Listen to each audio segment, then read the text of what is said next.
안녕하세요. 예. 자, 오늘은 신명기 4장 32절부터 읽어갈 차례인데, 지난 시간에 읽은 부분에서 좀 설명이 덜 된 부분이 있어서 언약에 관한 부분만 좀 짚고 넘어가야 되겠습니다. 실은 엊그제 수요일 날 우리 그 언약에 대한 이야기를 나눴었죠. 그러니까 이 언약에 대한 것은 우리가 좀 분명히 알고 있어야 돼요. 그러니까 이 언약이라고 하는 것은 성경 전체를 관통하고 있는 것이기 때문에 이 언약에 대해서 이해하지 못하면 성경을 이해할 수가 없습니다. 그래서 다시 한번 언약을 좀 설명을 드릴 텐데, 우리가 읽었던 신명기 4장의 25절부터 31절까지가 언약에 관한 이야기입니다. 지금 모세는 가나안 땅을 앞에 두고 이스라엘 백성들에게 마지막으로 유언처럼 이 율법을 가르치고 있죠. 자, 그런데 이 율법을 주시고 너희들이 이 하나님 주신 계명대로 하나님을 잘 섬기면 어떻게 됩니까? 복을 받아서 하나님 주시는 땅에서 영구히 살 것이다, 그렇게 이야기를 합니다. 자, 이게 뭐냐면 인과응보죠. 하나님 잘 섬기면 하나님 주시는 복을 받는 거예요. 믿음을 심었으니 복을 거두는 겁니다. 자, 그러나 반대의 경우도 똑같이 성립하는 거죠. 똑같이 똑같은 원리에 의해서 하나님을 잘 섬기지 않으면 저주를 받는 거예요. 그들은 지금 땅을 받을 것이지만 그 땅에서 하나님을 잘 섬기지 않으면 그 땅에서 쫓겨나게 됩니다. 이건 역시 인과응보라는 거죠. 그래서 이것은, 자, 인과응보인데 말하자면 인과응보의 약속이에요. 하나님은 지금 심은 대로 거둔다고 약속을 하시는 거거든요. 그래서 이 인과응보의 약속을 다른 말로 하면 행위 언약이라고 할 수 있습니다. 언약에는 두 종류가 있다고 말씀드렸죠. 행위 언약이 있고 은혜 언약이 있어요. 자, 행위 언약과 함께 은혜 언약이 있습니다. 행위 언약은 뭐예요? 에덴 동산에서 하나님이 최초로 아담에게 주셨던 언약이었죠. 자, 그게 창세기 2장 16절 17절이었죠. 선악과를 먹으면 죽는다는 거예요. 대신에 선악과만 있었느냐? 그렇지 않죠. 에덴 동산의 중심에는 선악과와 함께 생명나무가 있습니다. 그래서 하나님의 약속은 두 가지예요. 먹지 말라는 나무가 있고 먹으라는 나무가 있는 거죠. 하나는 먹으면 죽는 선악을 알게 하는 나무이고, 다른 하나는 먹으면 사는 생명나무예요. 이 생명나무는 창세기 이후에 뒤로 쭉 가면 요한계시록에 나오죠. 이기는 자들에게는 생명나무의 열매를 주겠다 약속하세요. 그래서 이 생명나무는 새하늘과 새 땅이 임하는데, 하나님의 보좌에서부터, 그 새하늘과 새 땅 안에는 하나님의 보좌에서부터 물이 흘러나와서 강이 돼요. 생명수의 강이죠. 그 생명수 강가 옆에 좌우에 늘어서 있는 나무들이 생명나무입니다. 그리고 그 생명나무의 잎사귀들은 만국의 치료를 위해서 준비되어 있다, 그렇게 이야기해요. 자, 그래서 이 생명나무라고 하는 것은 태초에 인간이 에덴 동산에서 쫓겨나면서부터 박탈당한 거예요. 원래 먹을 수 있었는데. 그래서 하나님이 창세기 3장으로 가면 저들이 선악을 알게 하는 나무의 열매를 먹고 우리와 같이 되었으니 생명나무의 열매까지 먹고 영생할까 하노라, 이런 말씀하시죠. 무슨 뜻이냐면 피조물이 하나님처럼 되려고 했으니 생명나무 열매는 줄 수 없다, 그런 뜻이에요. 그래서 생명나무가 있는 에덴 동산에서 쫓겨나고 다시 들어오지 못하도록 불칼로 지키죠, 그룹들이. 자, 그래서 그렇게 에덴 동산에 주어진 언약이 뭐였냐면 행위 언약이에요. 하지 말라는 것 하면 대가를 받는 거죠. 그래서 이것이 행위에 따른 보응을 그대로 받겠다라고 하는 언약이에요. 그리고 이것은 다른 말로 하면 인과응보이고, 이것을 또 다른 말로 하면 공의예요. 자, 그래서 이스라엘의 역사 안에는 이 인과응보의 원리, 공의가 그대로 이루어집니다. 이스라엘 백성들이 하나님을 섬기지 못하면 어떻게 돼요? 이방 민족이 쳐들어와서 막 괴롭히잖아요. 끝내 우상 섬기고 하나님 버리면 하나님에게 그들도 버려집니다. 그래서 어떻게 돼요? 나라가 망하고 바벨론으로 쫓겨가게 되는 거죠. 그런데 말씀드린 것처럼 이것은 심판이 아니라 징계예요. 왜냐하면 하나님이 다윗에게 약속을 하셨거든요. 너의 자손들은 사울처럼 버려지지 않는다. 잘못을 하면 내가 매를 때릴지언정 버리지 않는다. 그게 뭐예요? 심판 대신 징계를 주신다 하는 이야기예요. 근데 그게 다윗의 언약 속에 들어있었던 부분이죠. 아무튼 창세기에서 하나님은 아담에게 행위 언약을 주시는데 그것이 그 행위 언약이 드러난 지표는 선악을 알게 하는 나무의 열매를 먹으면 죽는다 하는 거예요. 그런데 여기에 언약이라는 말이 없는데 왜 언약이라고 부르냐면 호세아 6장 7절에서 하나님이 그 호세아를 통해 말씀하시죠. 이스라엘 백성들이 아담처럼 언약을 버리고 배반했다. 그렇게 이야기하거든요. 그래서 우리는 알 수 있는 거죠. 창세기에 언약이라는 말은 없지만 그 역시 언약이었구나. 그 언약은 행위에 따라 보응을 받는 행위 언약이고, 다른 말로 하면 인과응보의 언약이고 공의의 언약인 거예요. 그런데 인과응보대로만 하면 어떻게 돼요? 사람은 구제할 도리가 없죠. 그래서 하나님은 은혜 언약을 주시는데 이 은혜 언약이 최초에 주어진 때가 언제냐면 홍수로 심판하신 다음이에요. 원래 심판이라는 건 싹 죄인은 죄대로 벌을 받고 의인은 의대로 상을 받는 거죠. 그런데 이 하나님이 은혜의 언약을 주세요. 홍수로 심판을 끝낸 다음에, 홍수 심판의 의미는 뭐예요? 태초에 하나님이 천지를 창조하실 때 창세기 1장 2절을 보면 수면 위에 운행하셨다, 그렇게 말씀이 나오죠. 그러니까 하나님이 창조하시기 전에 수면이 있었다라고 하는 거예요. 그건 물이죠. 그건 뭐냐면 물이라고 하는 것은 성경 안에서 항상 악의 근본이에요. 그래서 예수님이 이 군대 귀신을 쫓아내니까 바다로 도망치죠. 그리고 요한계시록으로 가면 새하늘 새 땅에 없는 것이 두 가지 있는데 하나는 어둠, 하나는 바다예요. 이것은 둘 다, 어둠과 바다는 다 악을 상징하는 것들입니다. 하나님이 빛이 되시니 어둠이 없고, 이제 온전한 땅이, 하나님이 태초에 이 물 속에서 무틀 구별하시죠. 마치 빛과 어둠을 구별하듯이, 하늘과 땅의 궁창을 구별하듯이 물과 어둠을 구별하세요. 그래서 물이라고 하는 것은 큰 물고기가 사는 곳이죠. 그래서 이 큰 물고기라고 하는 것은 악어 혹은 뭐 이렇게 큰 용, 이런 것으로 요한계시록에서는 이렇게 번역된 단어예요. 그래서 성경 안에서 항상 이 물이라고 하는, 큰 물이라고 하는 것은 악의 장소인데 그 안에서 하나님이 무틀 구별하는 게 창조의 질서거든요.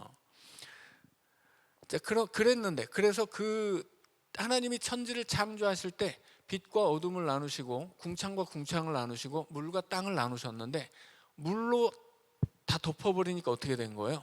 창조 이전으로 돌아간 거죠. 그래서 홍수 심판은 역창조예요. 창조된 세상을 다시 뒤집어 엎어버리고 그 창조 이전으로 돌려버린 거예요. 그리고 노아를 통해서 노아 이후로 재창조하시죠. 재창조와 함께 하나님이 은혜를 주시는데 무지개를 보여주시면서 다시는 물로 심판해서 이렇게 싹 엎어버리고 무로 돌리는, 창조 이전으로 돌리는 일은 없다라고 이제 말씀하시죠. 그것이 뭐예요? 창조 질서의 보존을 약속하시는 거예요.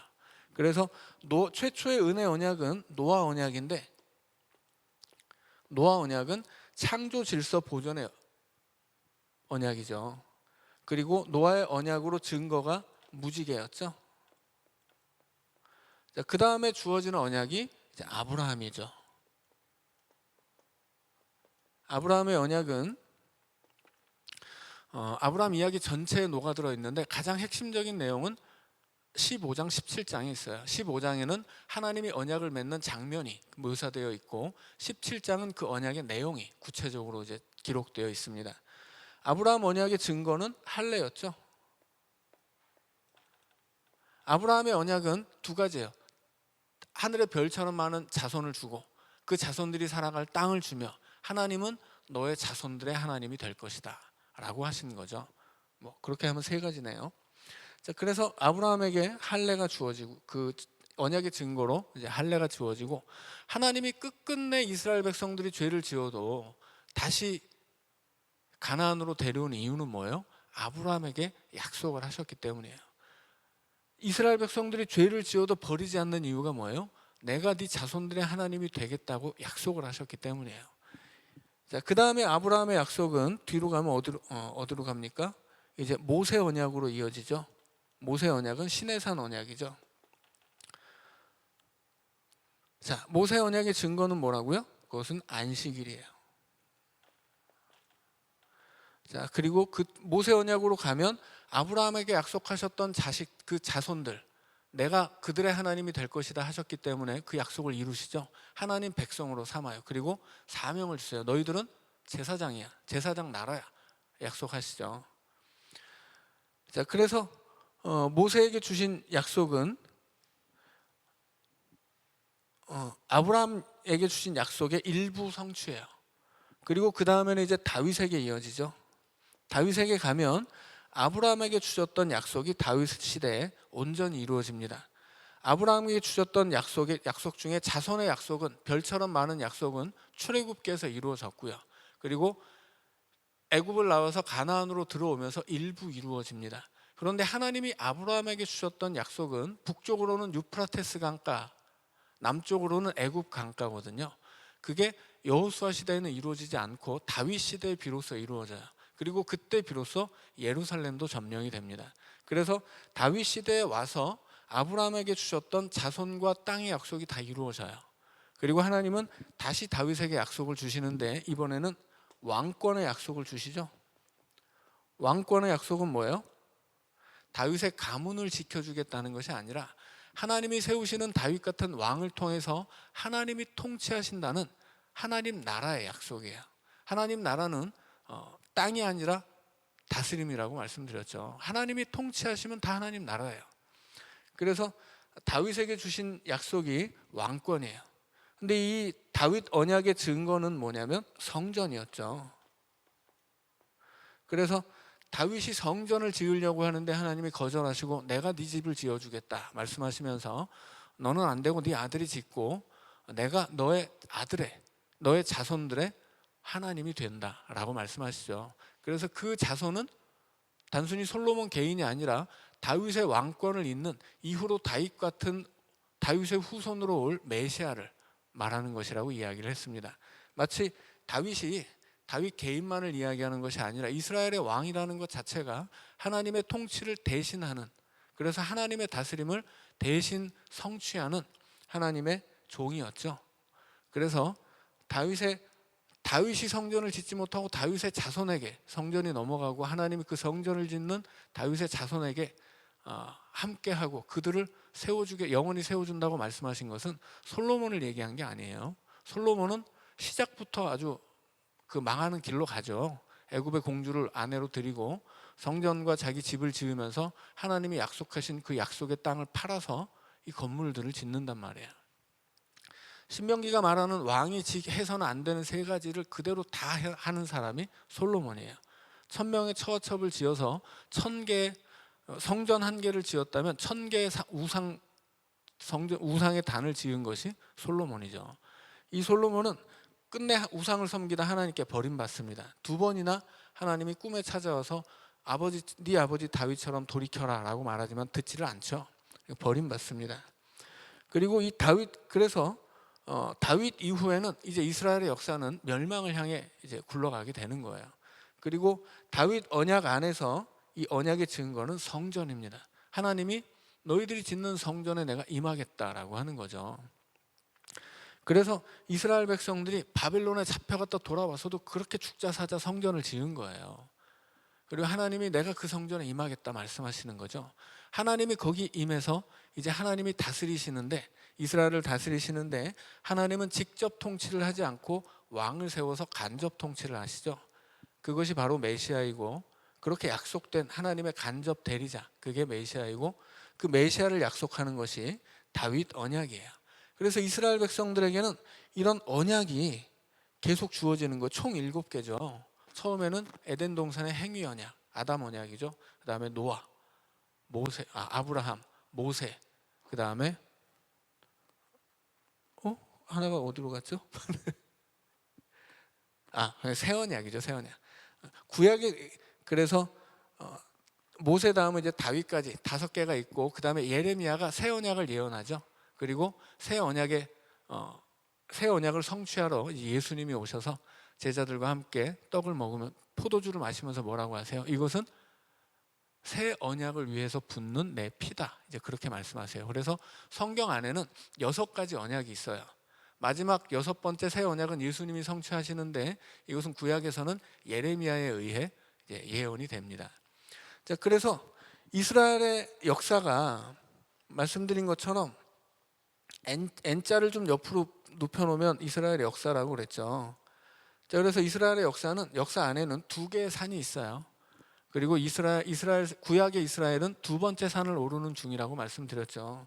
첫 번째 산의 꼭대기에는 다윗이 있어요. 그리고 2번째 산의 꼭대기에는 다윗의 자손인 메시아가 있죠.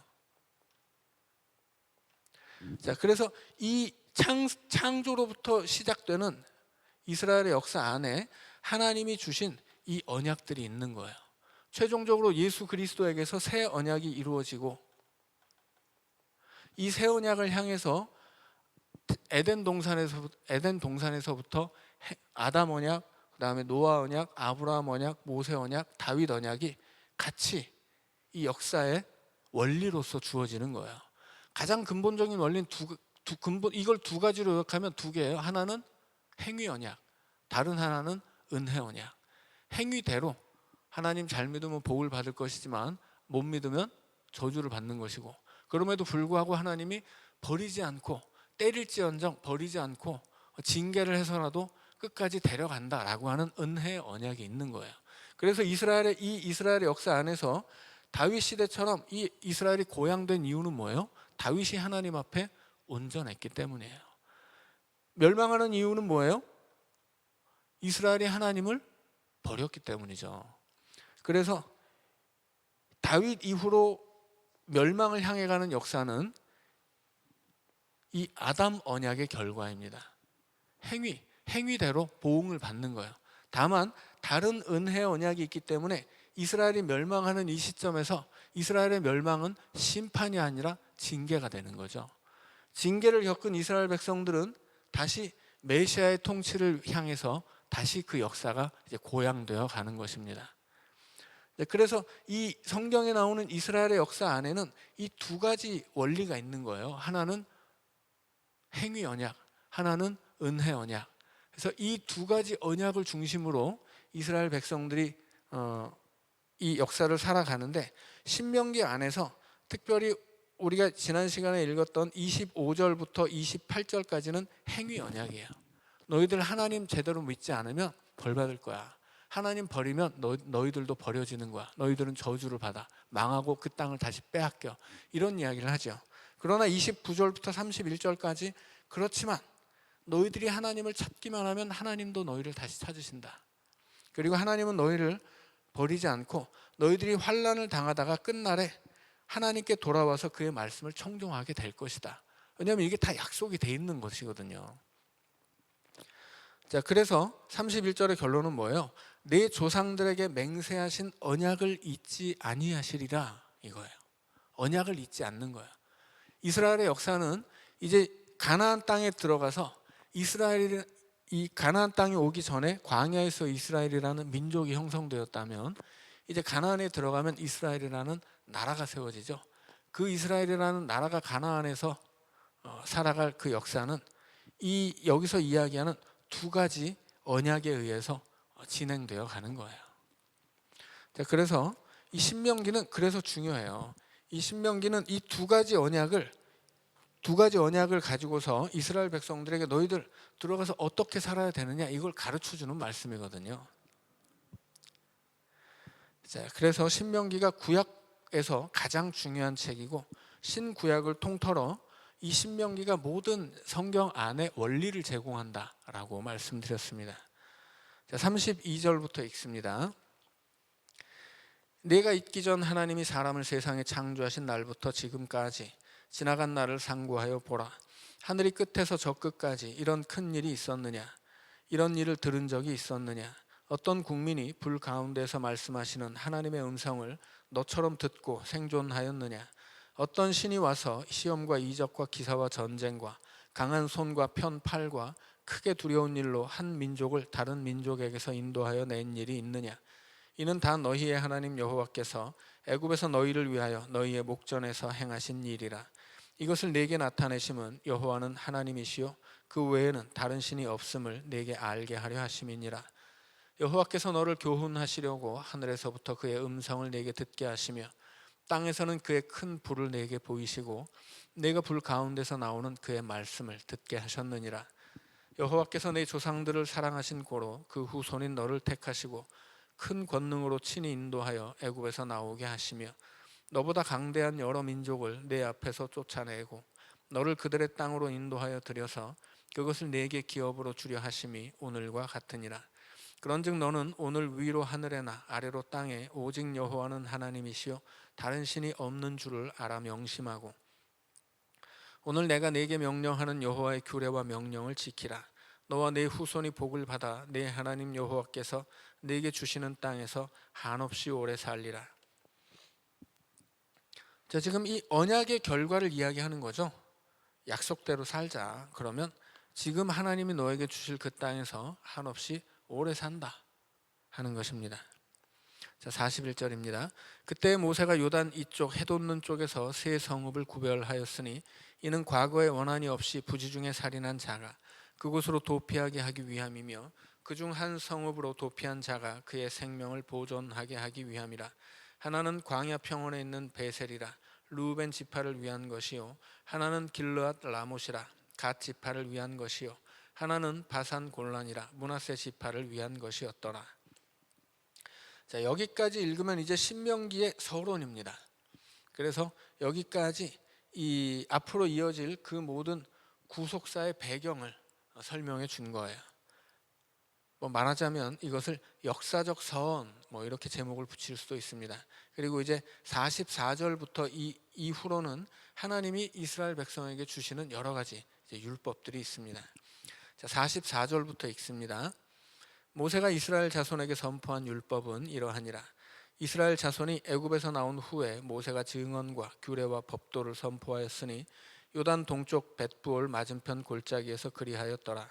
이 땅은 헤스본에 사는 아모리 족속의 왕 시온에게 속하였더니 모세와 이스라엘 자손이 애굽에서 나온 후에 그를 쳐서 멸하고 그 땅을 기업으로 얻었고 또 바산 왕 옥의 땅을 얻었으니 그 두 사람은 아모리 족속의 왕으로서 요단 이쪽 해돋는 쪽에 살았으며 그 얻은 땅은 아르논 골짜기 가장자리에 아로엘에서부터 시온산 곧 헤르몬산까지요 요단 이쪽 곧 그 동쪽 온 아라바니 비스가 기슬 아래 아라바의 바다까지이니라.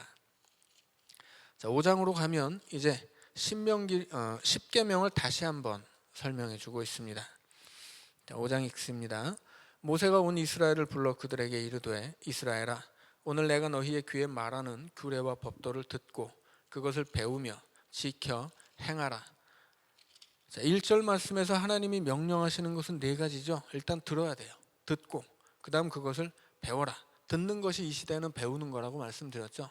듣고 배워야 돼요. 그리고 어떻게 해야 됩니까? 지켜야 돼요. 그리고 행해야 합니다. 다 중요한 거죠. 들어야 돼요. 듣지 않고서 어떻게 배우겠어요? 들어야 되고 그것을 배워야 돼요.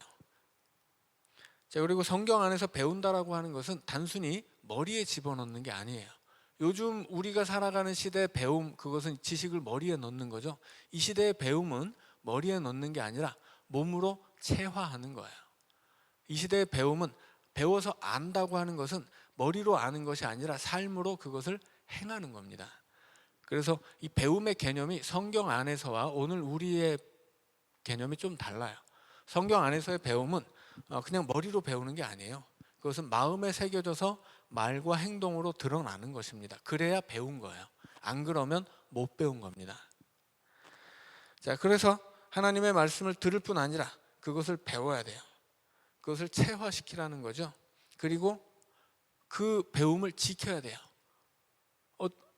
우리가 하나님의 말씀도 배우지만 세상이 다른 것도 가르쳐 주잖아요. 이 두 가지가 서로 대결하거든요. 그래서 지킬 수 있어야 돼요. 지키고 그 다음에 최종적으로 그것을 행해야 돼요. 결국은 이건 뭐예요? 행위율법을 가르치는 거죠. 행해라 하는 거예요. 행해야 하나님이 약속한 것도 받는 거예요. 그래서 이 행함은 축복과 저주를 가르는 기준입니다. 자, 2절 말씀입니다. 우리 하나님 여호와께서 호렙산에서 우리와 언약을 세우셨나니 이 언약은 여호와께서 우리 조상들과 세우신 것이 아니요 오늘 여기 살아있는 우리 곧 우리와 세우신 것이라. 자, 그럼 정말 조상들하고는 세우지 않았어요? 아니죠. 출애굽 1세대와도 그 언약을 세웠어요.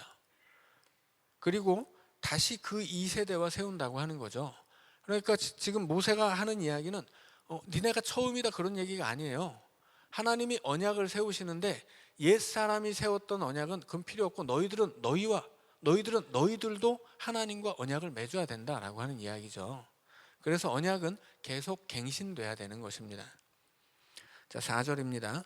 여호와께서 산 위 불 가운데에서 너희와 대면하여 말씀하시매 그때 너희가 불을 두려워하여 산에 오르지 못하므로 내가 여호와와 너희 중간에 서서 여호와의 말씀을 너희에게 전하였노라. 여호와께서 이르시되 나는 너를 애굽 땅 종되었던 집에서 인도하여 낸 네 하나님 여호와라. 자, 하나님이 이 지금 계명을 가르쳐 주시고 이 계명을 너희가 지켜야 된다라고 말씀하시는 근거가 뭐예요? 하나님이 애굽에서 그들을 데리고 나오셨기 때문이에요.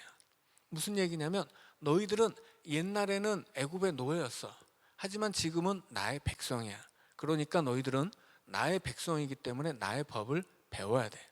나의 법을 듣고 그것을 배우고 그것을 지키고 그것을 행하라 하는 것입니다. 그러니까 하나님의 백성이라면 하나님의 법을 지켜야 되는 거예요. 자, 그 첫 번째 법이 7절입니다. 나 외에는 다른 신들을 네게 두지 말지니라. 두 번째 법은 8절, 9절, 10절이죠.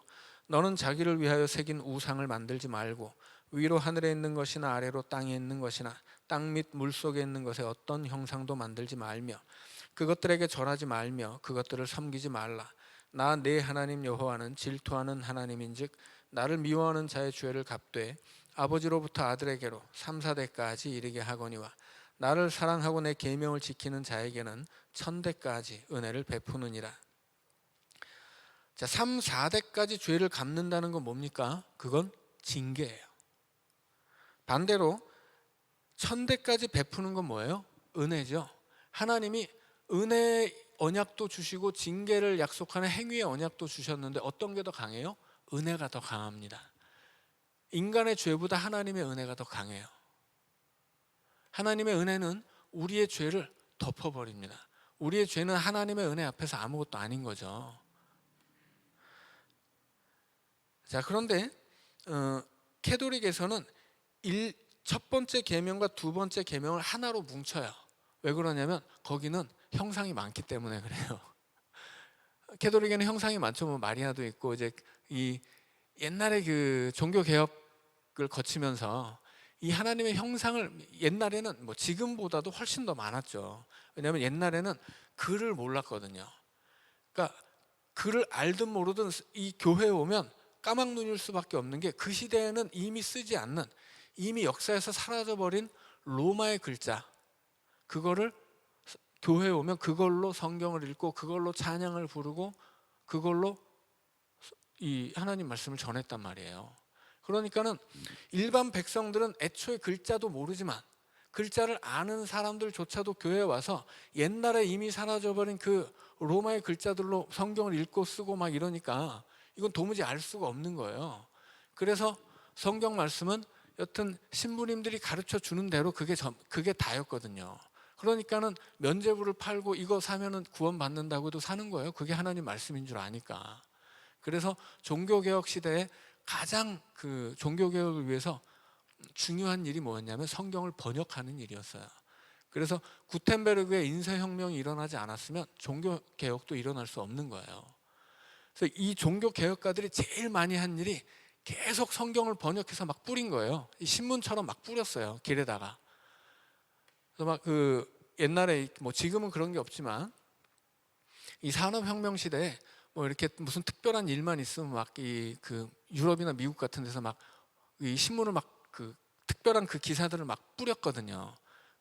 그러니까 그런 식으로 이 성경이 번역되면 번역되는 대로 막 계속 뿌린 거예요. 막 공짜로 나눠주고 신문처럼 만들어서 막 길에서 뿌리고 이렇게 해가지고 성경 말씀을 알게 한 거예요. 왜냐하면 성경을 이 신부들만 독점하고 있으니까 뭐 그들이 하는 말이 하나님 말씀이 되는 거였거든요. 그래서 종교개혁은 권위의 개혁이에요. 인간의 권위를 다 꺾어버리고 하나 성경의 권위를 세우는 것이 종교개혁이었어요. 자, 그래서 그 시대에는 이 성경을 도무지 알 수 없었기 때문에 성경을 가르치는 수단이 뭐였냐면 그림과 조각이었어요. 성화 그리고 그런 그런 성경의 이야기를 조각하는 뭐 성물 뭐 이런 것들이었죠. 그래서 캐톨릭은 전통적으로 이 성화 성물 같은 것들이 굉장히 많았기 때문에 형상 만들지 말라는 얘기를 할 수가 없는 거예요. 그래서 이거를 딱 이 첫 번째 계명의 뒤에다 붙여서 이걸 이제 숨겨놓고 뒤에 가서 이 우리가 십계명이라고 하는 것을 둘로 나눠서 이웃의 아내를 탐하지 말라. 그리고 밭이나 남종이나 여종이나 그 소나 나귀나 내 이웃의 모든 소유를 탐내지 말라. 이걸 둘로 나눠요. 그러니까 우리는 결국 십계명은 탐내지 말라는 계명인데 이 캐톨릭에서는 탐내지 말라를 둘로 나눠 가지고 이제 구계명, 십계명을 만드는데 그 이유는 이제 그 사람들은 형상을 많이 갖고 있기 때문이에요.